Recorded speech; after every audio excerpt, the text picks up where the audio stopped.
एक दरवेश थे, उनके मुर्शिद का विसाल होने लगा, खड़े रो रहे थे। गौर से सुनिएगा, मुर्शिद का शाह अब्दुल रहीम विलायती रहमतुल्लाह अलैह, जो हाजी इमदादुल्लाह मुहाजिर मक्की के मुर्शिद थे, विसाल होने लगा, रो रहे थे शाह अब्दुल रहीम साहब। तो मुर्शिद ने फरमाया रो ना, 3 दिन लोग आएंगे ताजियत के लिए, 3 दिन के बाद जाना फलां शहर में, फलां एक अब्दुल बारी नाम के आदमी होंगे, वो तेरी रूहानियत की तकमील करा देंगे, तेरे विलायत के दर्जे पूरे करा देंगे, वो तुझे रूह की सारी मंजिलें तय करा देंगे। और मुर्शिद का विसाल हो गया। 3 दिन के बाद जब वहां पहुंचे, लोगों का आना जाना, यहां से फारिग हुए, तो 3 दिन के बाद वहां पहुंचे तो शहर में जाके पूछा, कोई एक दुर्वेश है, अल्लाह के वली हैं, उनका नाम अब्दुल बारी है। उन्होंने कहा यहां तो कोई नहीं है। उधर पूछ, पूछते पूछते शाम हो गई, कोई पता ही ना चला। दूसरी सुबह फिर पूछा, एक बंदा कहने लगा अब्दुल बारी नाम का एक रईस आजम तो है यहां, बड़े घोड़े हैं, कुत्ते हैं, हिरन को, खरगोशों को शिकार करने के लिए, और बड़े बड़े उनके पास अस्तबल और बड़ा निजाम, दौलत माल, थक चुका था। कहने लगा चलो जाऊं तो सही। देखा तो अब्दुल बारी जिनकी हजरत ने फरमाया था वो वही थे। इनके साथ एक बंदा था, वो भी इनके साथ था। कहने लगा ये अब्दुल बारी है, तो माल है, दौलत है, दुनिया के खजानों में है, गाफिल है, ये मुझे विलायत की राहें तय कराएंगे। वो तो बदगुमान होके चला गया, बदजन होके, बदगुमान होके चला गया। ये कहने लगे मुर्शिद ने आखिरी लम्हे में जो बात कही थी, फकीर की बात हक है, जमाना कुछ कहे, मैंने जमाने के कानों में कान नहीं धरना बातों में।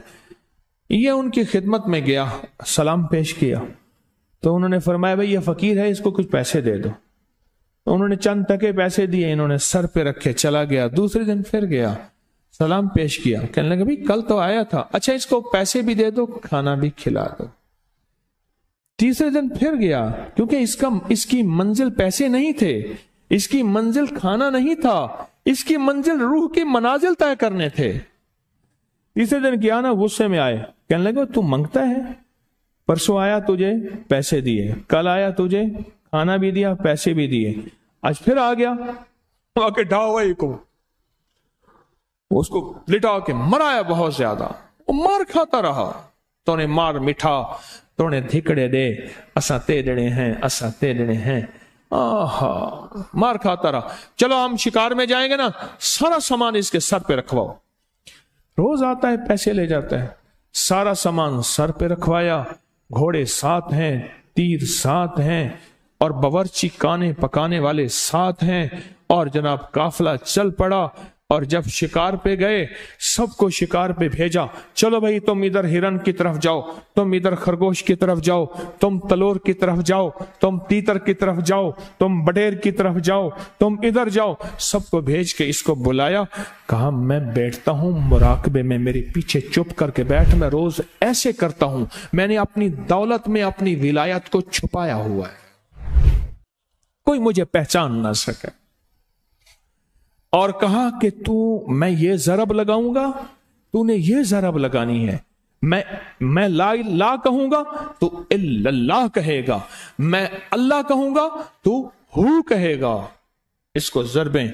शाम को आए सारे, हाँ जी शिकार लाओ, चलो जी पकाओ, खाओ पियो।